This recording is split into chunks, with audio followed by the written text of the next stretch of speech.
Hello there and welcome back to another episode of Adobe Live. Live here from Munich. I hope you're having a wonderful day.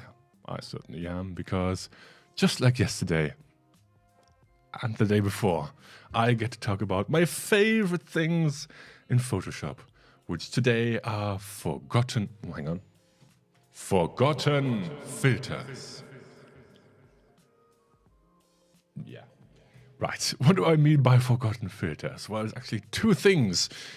First one is I may or may not have forgotten to tell you some things yesterday and the day before. But also, there are some pretty cool features and things to discover in Photoshop that you might have never used. Who knows? As always, I'm, of course, joined by the lovely people over on Behance. So if you don't know where that is, I can just put the link. Hang on. Oh, there it is. be.net/Adobe Live. Once again, that's be.net/Adobe Live. That's where you can chat, say hi to everyone who's joining us today, and I will have a quick look at the chat. Let's see who the first person is. Frank. Hello. Salut. Bonjour. Ça va? We have Gareth and someone called Oliver and Bernd. Hi. Doris. Hi. And they are saying an English rock band formed in London in 1980. Okay. Blur. Thank you, Frank. It's brilliant. And of course, Marsha and Susan and Sean and everyone is saying hi. All right. With that, there's just one more thing we should definitely be talking about before we start the stream, which is the schedule. Yes, this is the last day of the shorter UK week. It's Thursday. Today, of course, we're talking about, as you can see, I'm pointing in the right direction. We're talking about the forgotten filters. And right after the stream, we have the final episode of the journey through Japan with our one and only Tix Rice and Joe Allen. So, with that, I think we are ready to dive in. At least certainly I am. So, why don't we hop on over to Photoshop, where today we are starting out with this image. We've seen this one yesterday and the day before as well, but there was a really cool thing. The two and only. That's right. Thank you, Frank. Grammar. So in this image, I would like to show something really, really fun that we didn't have the time on Tuesday to do. All right, so let's make that bigger. Whoosh. There we are. Okay, so I would like to add a special blur to this one. Perhaps you're already thinking about a certain day that's coming up, next week, perhaps on, I believe it's Tuesday. I think so, Valentine's Day, that's what I'm talking about. And perhaps you're looking for, you're doing a photo shoot and you want a very cool background that somehow encapsulates the meaning of Valentine's Day, which is, of course, hearts. Definitely, it's a heart, Okay, so can we perhaps somehow bring, I know this is a far stretch, but can we perhaps somehow bring hearts into this image? Why, yes, we can. Discounted chocolate day. Well, that's the day after, I think, right? Isn't it? No, who knows? Okay, so, and yes, of course we can. So let's get started. For this, I have focused my eyes on the shape blur filter, the filter which we haven't talked about yet and which almost seems forgotten in the sea of Gaussian blur and everything else. So let's select that. Immediately we can see, well, nothing's really happening. It certainly looks blurred, but what's going on? Well, right now, instead of a circle or hexagon, we can pick custom shapes that we can then apply. And it looks like they are still in German because Photoshop doesn't remember the presets. Oh, that's great. We still need to add some shapes anyway. Okay. First of all, we can, and I think this is quite nice, we can make the shapes a bit larger so we can actually see what's going on.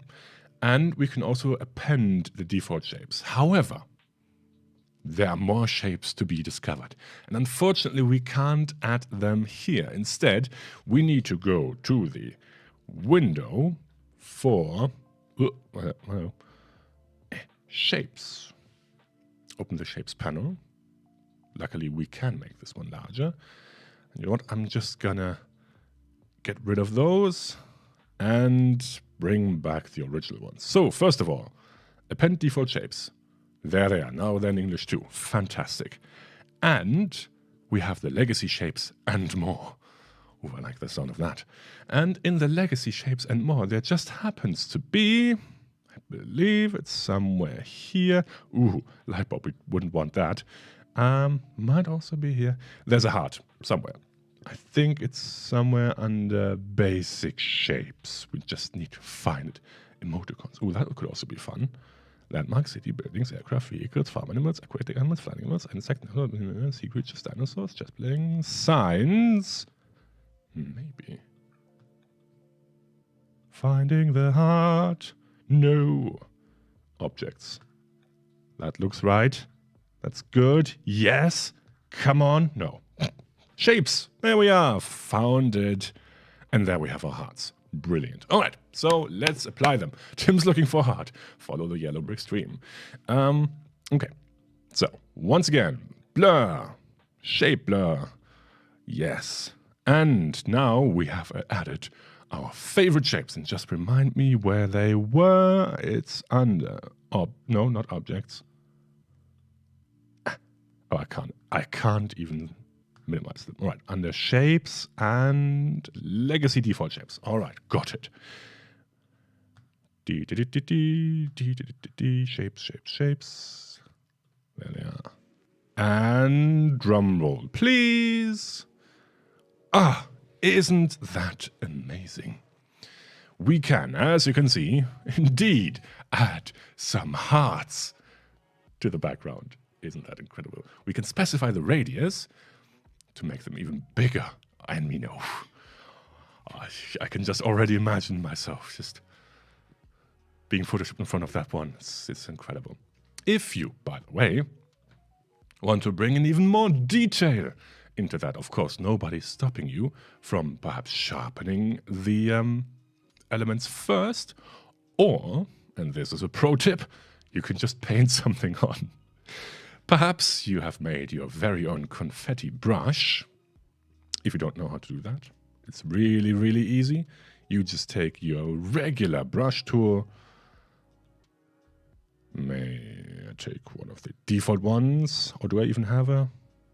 Do I have a confetti brush ready? No. Okay, fine. We'll just use a default one. Fair enough. Make it really small.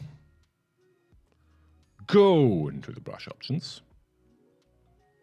And then we're going to turn on size jitter. We're going to turn on scattering. There we are. And I'm going to decrease, where was it? There we are. Or increase the spacing, so decrease the amount of particles, so to say. And then we can, of course with a white brush ideally, we can paint them in. And I think we can even increase that even more. And now we can set up some fake stars. There we go. And they should, once we apply the same filter,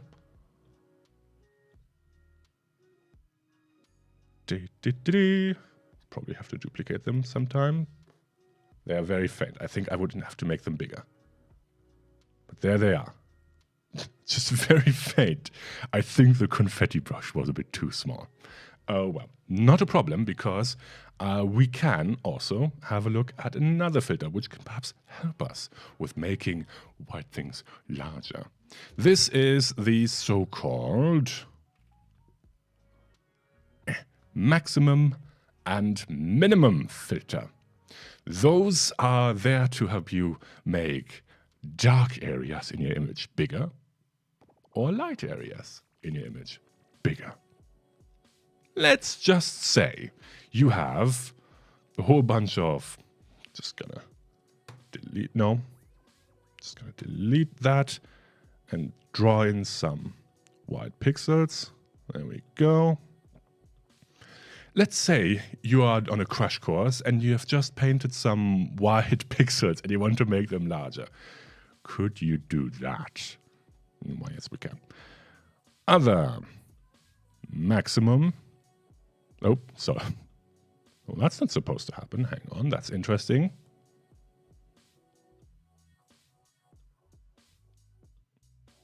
Why is this the other way around? I think it's having issues with the transparency. That's all right. We can just add a black layer behind. That's okay. It's all good. Let's try that again. Filter. Maximum. There we are. I think it had some issues with the transparency. That's why it wasn't working. All right. Of course, we want round shapes, please. Thank you very much. And now, as promised, we can make them larger. It just takes a moment to load. I think we have some preview issues. It should look like this. I think it just takes a second to render. That's all right. There we are. Okay. Whew. And there we go. Now we can make them larger. I reckon right about here, maybe that should be fine enough. And then we can try one more time with our blur filter and our shape blur. Just make them. There they are. Good. And of course, now that you increase the radius, they are going to fade. But that's not a problem, since we can just set this one to any of the screen modes, and then we can duplicate that a bunch of times. And there we are. And then just merge them down, set the blend mode again, screen, and there we go. Incredible. Hi, Lucy. Confused Tim is a new Tim. I'm always confused. That's my secret. All right. The same thing also works, by the way, with making dark parts of your image bigger. When would you use that? Well, maybe, just maybe, love is in the air. That's right, Sean. Thank you. Maybe, just maybe, you have been working on. I guess we can drag it into the same image. Okay. Apparently, we're making a compositing effort. Oh, fair enough. Okay, you're gonna sit right here. Perhaps, maybe, just maybe, you're working on a composite. Who knows? You have selected your subject, which just takes a second. There we are. And you have made a mask.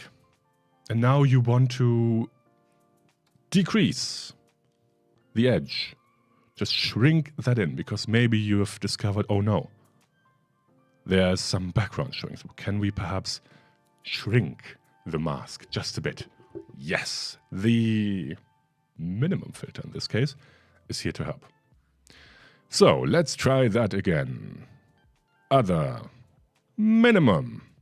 And as you can see, we can shrink the mask. Of course, that would be way too much. But right around here, perhaps. If your mask happens to have more corners, it's more sharp. Perhaps you have selected a building, a cityscape, a skyline, perhaps, instead of a person. Then you can try preserving the squareness.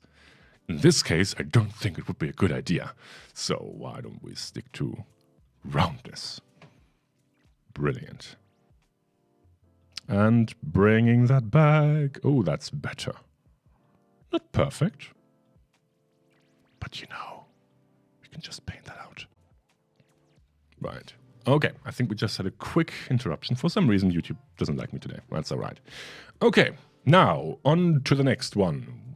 We were talking about iris blurs, and that was on Tuesday. And I almost forgot to tell you the best feature of that filter. So, let's see if we can go back. For this, I would like to, if you don't know, open the blur gallery. And the blur gallery happens to have something called an iris blur, where you can blur the outside of this selection. Fantastic. I'm just going to increase the blur amount so we can actually see what's going on. Or you know what? Actually, I will use a different image because I would like to show you something, and this won't be apparent on this image. I think we shall use this one. It doesn't matter, the effect will still be the same. All right, so one more time. Blur gallery. Iris blur. So, if you remember, we're talking about if you blur an image, then you will lose all the lovely grain that's usually present in an image, mostly because of your camera sensor, perhaps, you know? Or maybe you're scanning analog film, who knows? But if you have a look, we can just actually bring that all the way in so we can properly see the blur. It's all very smooth, no grain whatsoever. And what I neglected to show you and talk about is the noise tab over here. Because indeed, we can add some grain, or if you prefer, just some boring old Gaussian, or Gaussian, I always mispronounce it, Gaussian noise. While this one is fine, well, I do happen to like, we can also try the uniform, which just looks a bit different, but I like the grain effect. Because not only do we have a more realistic noise pattern, we can also set the size and roughness of the noise. And if I bring that in, it starts to look almost the same. I'm just going to increase it all the way to 100%. You probably wouldn't do that on your image, but since we want to see the effects, I suppose it's a good idea. Now, with the size, we can either add very fine grain, or if we drag that all the way up, we can see it's sort of more rough, more pronounced, a bit more smooth as well. And my favorite slider of the three, the roughness, because I like it all the way to the left, where you get something like this. And I feel like this looks much more like a real grain from a real photo instead of what we had right now. But if you like it the other way, on 100%, you can also add more roughness. So it's really, really grainy, like a negative image back from the old days. I do like the percentage rather low, so somewhere around here. We can play with the size. I'm not so sure about that. Perhaps even lower. There we go. And of course, we actually want to decrease the amount. Before we do that, though, we still have two more sliders to go. One is the color, where you can add color noise to the image. I don't really like that because then it gets really funky, and compression can also ruin your day if you aren't careful. So I like to keep color out of the picture. Just, yeah, black and white, brilliant. And the last slider, which is important, grain or noise in your image can often accumulate in darker areas of your image. So if you have ever taken an image with your camera phone in a really dark environment, you will often see a very noisy image. But if you're in a well-lit area, usually it's fine. And we can emulate that using the highlights slider. And for that, this is also the reason why I went to this image, because we have some lovely bright parts here. If I now start to slowly but surely reduce the highlights, we can see the grain goes away out of those areas where it's very bright. It's sort of a blend if that's happening, if you remember from yesterday. Interesting. Another. Okay.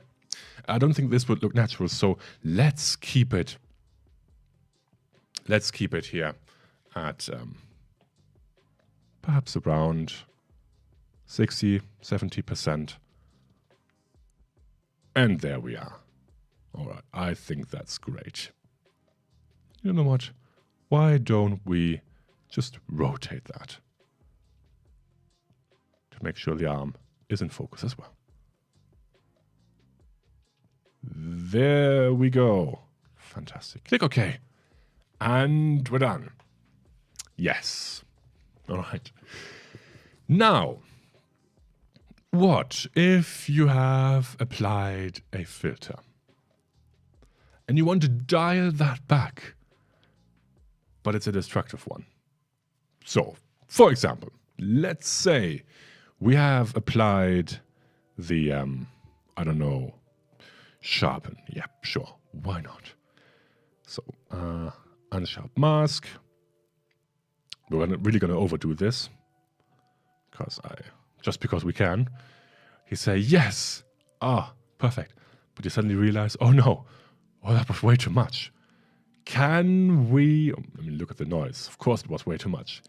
Can we undo this effect? But not all the way. Perhaps we like some of it. What I'm going for is the edit fade command. This works with almost every action in Photoshop you've made. Fade is sort of like an undo, but on a percentage scale. So perhaps we want to undo this, then we can set it all the way to 0. And we've just undone our effect. But perhaps we just want to undo half of it. So we can set it to about 50%. And suddenly, it's sort of in between. Before, after, and this will be full undo. And even better, we can set a blending mode. Perhaps we want to actually, multiply the filter on top of it. Or perhaps we want to calculate the difference. So we can see what we actually have changed. For example, this is actually a very cool effect because we can see what the unsharp mask filter has actually changed. Everything that's now different from black, that's changed. So if you ever have a filter and you want to undo it but not all the way, try the edit fade command. Okay, even more filters, which we haven't talked about yet. In the blur gallery, for this one, will use, that one. Back to our favorite one from day one, where we added motion blur, because there are some more hidden features in the motion blur filter, which we haven't talked about yet. So, let's go back to the blur gallery and to our path. Blur, there we go. Remember, we added this effect. So I'm just gonna drag it over here and add some speed. There we go. And of course, we don't want to center it. We want to have it at the end. Very nice. And what we haven't talked about yet, of course, we could go back and add some noise, just like before, which can be good if we want to simulate, once again, a bit of grain, roughness all the way down, size up, highlights is fine. And now we have, if I increase that grain, but that's not what I wanted to talk about. What I actually wanted to talk about is the motion effects. Because sometimes it can be quite fun, and there are some presets in here, basic blur, rear sync flash. They are really just a way for us to add some strobe. So if you're actually working with real photos and you have some motion blur, you can add some strobe lights at certain points to accentuate parts of the movement. And we can simulate that using the strobe strength. And of course, we can specify how many flashes we want. Perhaps we want just one, like this. Or perhaps 110. I don't know why you would want that, but you can. You can do that. Yeah, Sean says, I do this in camera. That's right, and we can simulate the effect. Of course, it won't be exactly the same, since the movement here will be the same as the position here. So we're just copying the image. It's not actually moving, it's changing. But we can simulate the effect. Usually, people often go for 1 or 2. 1 to only have at the beginning, and 2 also to show the end frame. So where we have started, and oh, no, I don't want to add another one. No. And where we have ended the movement. So that's what we can do. We can also go even further and edit the shapes, where they should sit, if they should be blurred in another way, if we want to distort them like this. Can be quite fun. Actually, that is quite fun. but I do want to I only want to have one strobe flash. So let's bring that back down so we only have the beginning. Fantastic. All right. Click OK.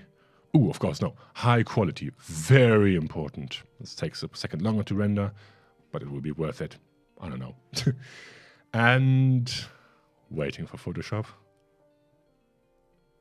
Sean says, cool effect in Photoshop. Have not played around with that yet. Yes, you should definitely do. It's quite a lot of fun, especially if you bring more than one path into the filter. You can go really, really crazy. And perhaps this one is a bit too dark, so we can just do our trick from a couple of moments ago. Just duplicate it, set it to screen, and there we are. Fantastic. And we didn't even have to copy or select the subject at all. Brilliant. Cool. Speaking of paths, I just want to show a brief thing. It's not really a filter, but I feel like it's still very forgotten. Let's say we have a path, P for the path pen tool, and for this we could perhaps just trace very loosely around the person. Oh, no. Select the path first, and then we should be able to add to the path. No, come on, Tim, you can do this. There we go. Finally. No. No, come on. There we are. You have to hold on the control key. Forgot that for a moment. All right. Okay, so we have a path, and perhaps I want to add some text to that path, because text can not just be area text, which by the way is if you drag something, that's area text, but we can also add text to a path. And you can see the different icon. If I zoom in, it turns from this, into this. And clicking on the path, perhaps with a text color that's not black, let's try white, so we can actually see what's going on. We can type on the path. There are some controls you should keep in mind. One of them, right here, where you can move the text along the path. You can also move to the other side if you prefer. Of course, we do not want that. And you can also clip the end of the path. See? Gone. And if you have clipped text, you will see there's sort of a cross in there. But once you bring that out, this should disappear at some point. It should, at least. That's what people say. Okay. There we are. Now it's gone. We actually have enough space. Brilliant. Okay. So we have type on the path, but we can also type inside of a path. So perhaps instead of having... I'm just going to delete that. Instead of having an open path, we can make a closed one. So maybe we start here and then very loosely, one more time, outline this.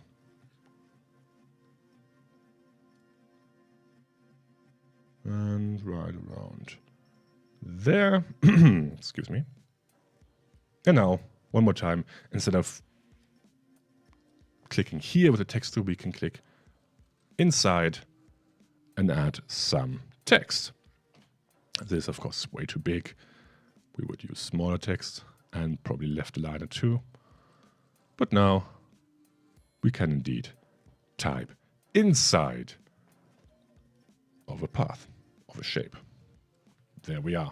And it automatically adjusts to the edge. Very useful. All right. Now let's quickly go on to the next effect, because we do not have much time left and I really have some cool things to show. There's a filter in Photoshop which is often used for mockups. So let's say you have, I don't know, logo graphic and you want to apply that to the shirt. You can bring in the wrinkles and the texture to your graphic, to your design, to your image, to your text or whatever, using the displacement map. You might have heard of that one. Fine. But do you know that you can have more than one channel for displacement map? And we could perhaps use this instead of for mock-up purposes for some graphic design and distortion effects. And I will show you. For this, I will create a new layer, a new document even. There we go. Just grab some random old texts. Yes. What shall we type today? We shall type jump. Let's make it all caps. Jump-tastic. Thanks, Sean. And just duplicate that a couple more times. There we are. Brilliant. Okay. And I would like to, I would like to distort that in a very creative way. For that, we will need to create something called a displacement map. I'll actually hide the text for just a moment. Or we can keep it, I guess. We need a new document anyway. I will create a new document. Sorry about that. New, same size. This is important. And in here, I will now change the mode to multi-channel. So we can actually have an image. Just going to get rid of the yellow channel with 2 channels. One of them will show or will define how much the text is moving in the horizontal direction, and the other channel will define how much the text is moving in the vertical direction. This will be cool. I, first of all, will fill this with a middle gray. So, brightness to 127. My bad, 50%. It says percent right there, Tim. That's, 50% gray usually is at 50%, and I don't 127. Nice try, though. Okay. And by the way, do not be confused that even though we just fill it with gray, it's cyan. This is just because of the channel values. We've said that's all good. All right. And now, so we can see what's happening, I will just draw with a round brush, a circle, and I will also draw one on the magenta channel. This is really just so we can see what's going on. Now, I shall save this as... Let's actually put it on the desktop because we are very tidy like that. Please, I hope Joe's not watching. Let's call that map.psd. Hit save. And now let's apply that. In here, we can go to Filter, Distort, and Displace. There it is. In the displacement filter, we now say how much should it be displaced. Should it just be moved by this much, or rather that much, or should it be moved by that much? So I reckon about 25, maybe 30 pixels. There we go. Since we have carefully selected the size of our displacement map, we don't need to worry about this part, since the map is the same size, as our image, so that's fine. And for undefined areas, repeat edge pixel, that's absolutely fine. We're not touching the edge anyway. Now, Photoshop is prompting us to select our displacement map. Luckily, we have one right here. Remember? 5 seconds ago? Yeah, now it's useful. If we click open, suddenly we see, aha, something is moving. We're not sure what is happening yet, but we can definitely see something has happened. So let's analyze what exactly has happened. If I take a brush and just use color we can see, how about this nice magenta? if we think back to what has happened before, we started with the A, for example, here, and we have now moved that A up over to here. In the other circle, however, we haven't moved something up, we have moved something horizontally. As you can see, for example, the U probably would have been here, the edge, but now it's over here. So if you have ever watched a tutorial on YouTube, they usually just talk about moving things in one direction. So things usually just move back and forth or up and down, left and right. But now we have the chance to move things left and right, up and down, in all directions. So what exactly is going on? Well, one channel, in this case, the cyan channel, is responsible for horizontal movement. The brighter the channel is, the more it will move to the right. The darker the channel is, the more it will move to the left. Or, since it's flipped for you, this way. Same thing goes for the other channel, the second one, the magenta channel. The brighter it is, the more things move up. The darker it is, the further things move down. So, of course, we wouldn't use this map like the two circles. I mean, that's great, don't get me wrong, but not really what I'm after. So instead, why don't we try something fun? Okay, so I'm gonna undo all that until we're here. And now let's modify our map, perhaps using gradients. G for the gradient tool. Just pick one of the default ones. We could try just something basic like this. So as you can see, I've just added 2 gradients. Save it. Go back, filter, displace. And we can see now we have an effect like that. Interesting. Perhaps we can apply that using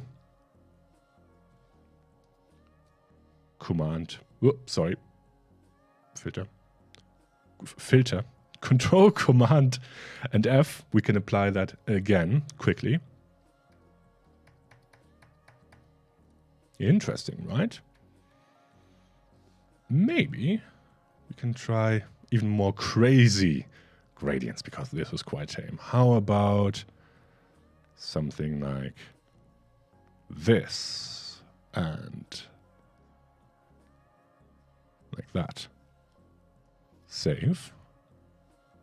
Filter, displace.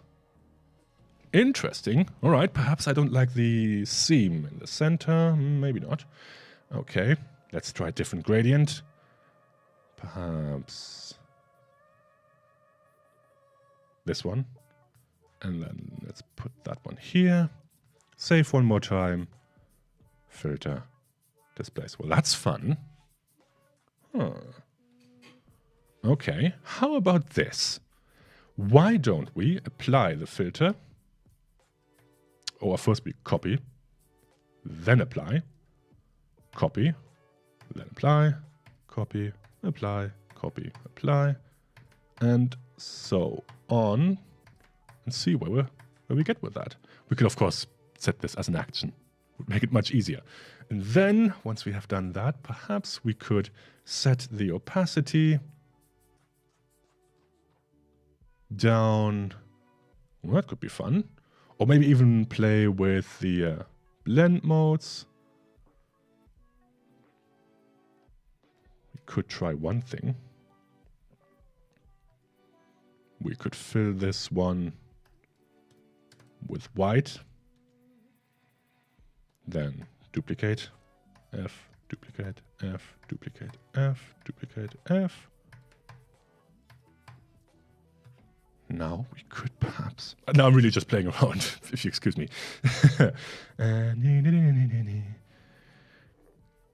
Ooh, what was that? Hang on. Just something... Ooh, that's cool. Interesting. Ooh, all right. I mean, that's a thing now.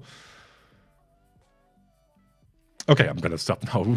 Otherwise, I will never stop. Unless, of course, hang on, I do want to, I haven't tried this one yet, if you excuse me. I do want to see what happens if we add some noise, perhaps. Yeah, Sean says a noise gradient. Perhaps not a noise gradient, but we could try to add some clouds, some difference clouds maybe. And then we could try to blur them to make sure they're not that harsh. So Gaussian, see, I said it right, Gaussian blur. Maybe here. And then do this one more time, so render. Difference clouds. Blur. Gaussian blur. Let's do it even more. Hit save. I actually have no idea what will happen if we apply it like this. So, oh, of course, now the filter's gone. So we have to go one more time. Distort displays. 30. Sure. Map. Oh, look at that. Isn't that cool?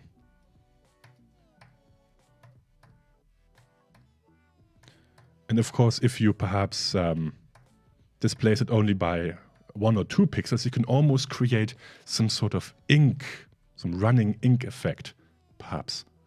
So you would create something like this. So imagine it being a bit more uniform than having wop, wop, wop, wop, wop, wop, wop. So it would be more fluid. Brilliant. All right, I think we can have a lot of fun with that. Maybe you can share your fun effects. So maybe, who knows? And by that I mean filter displays. Not 30, perhaps just 4. And then well, I said I'm not going to do it, yet I'm doing it. Oh man, because I'm just curious to see what will happen. Yeah. Oh, no, that was too much. Yeah, there we go. Something like this. Very cool. All right. For my last trick, for my final one, and because we don't have much time left, I would like to talk about the custom filter. We can close all that because I did promise you to show a filter you probably have never used before, or maybe you were asking yourself, what in the world is that? So why don't we go to any old image and have a look at the custom filter, which is sitting under filter, other, custom. Now we get this very unfriendly UI, which I was hoping I can reset it, but apparently I can't, so I'm just going to do that manually.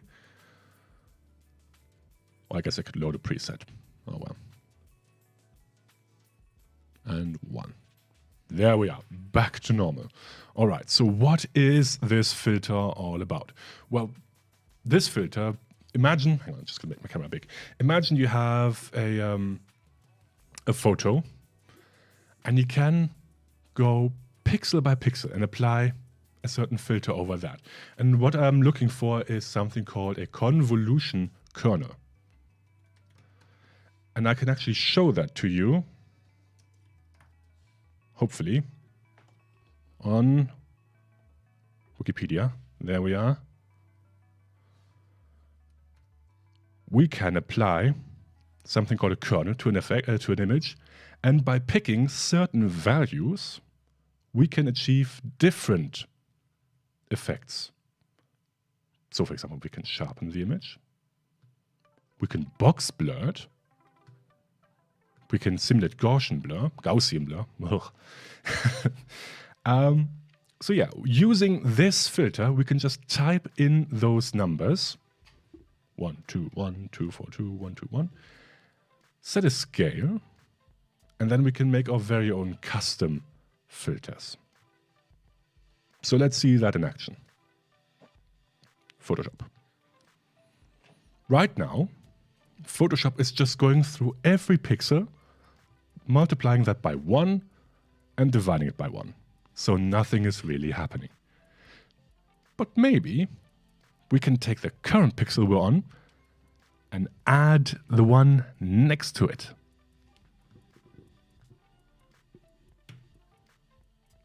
Right? It's getting brighter. Of course, since we have now essentially 2 times the amount of brightness before, we need to divide it again by 2.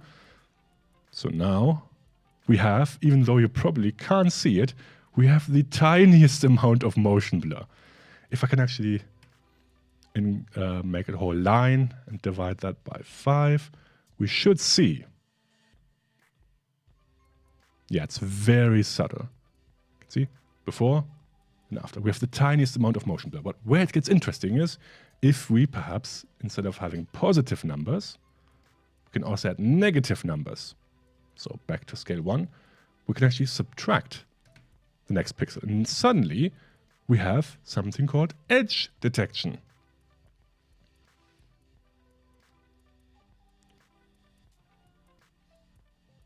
There we go.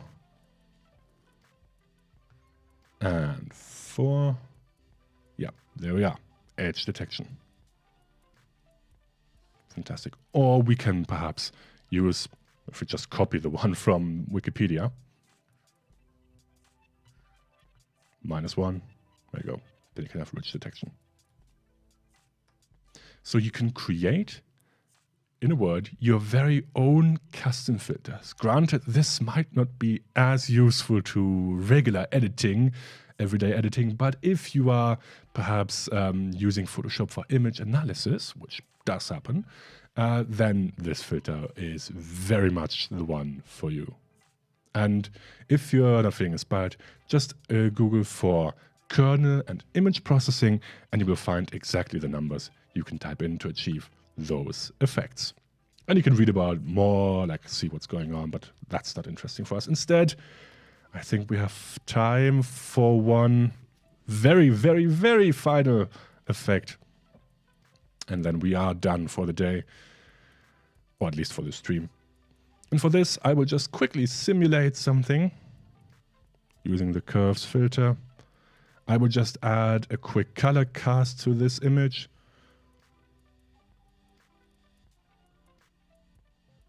Brilliant.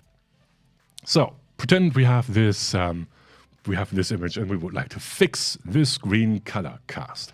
For that, we can use, who would have thought, a filter. I had the blur average in mind, because this will go ahead, blur everything together, sort of the ultimate blur, because it's just now one value.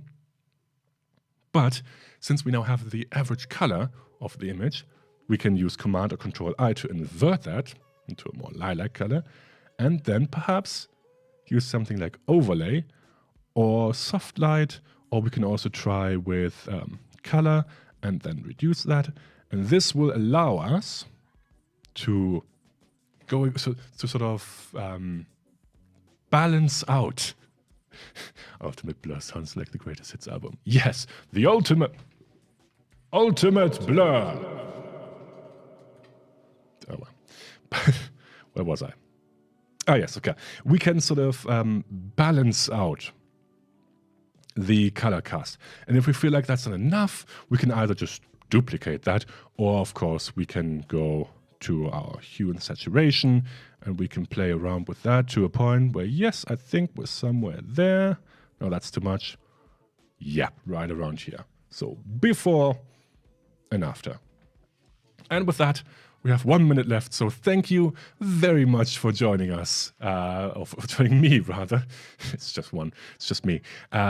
We will be back in just a minute with Tiggs and Joe. They will be talking about the brand design kit, so about layer comps and much more, so stick around, and thanks very much for watching.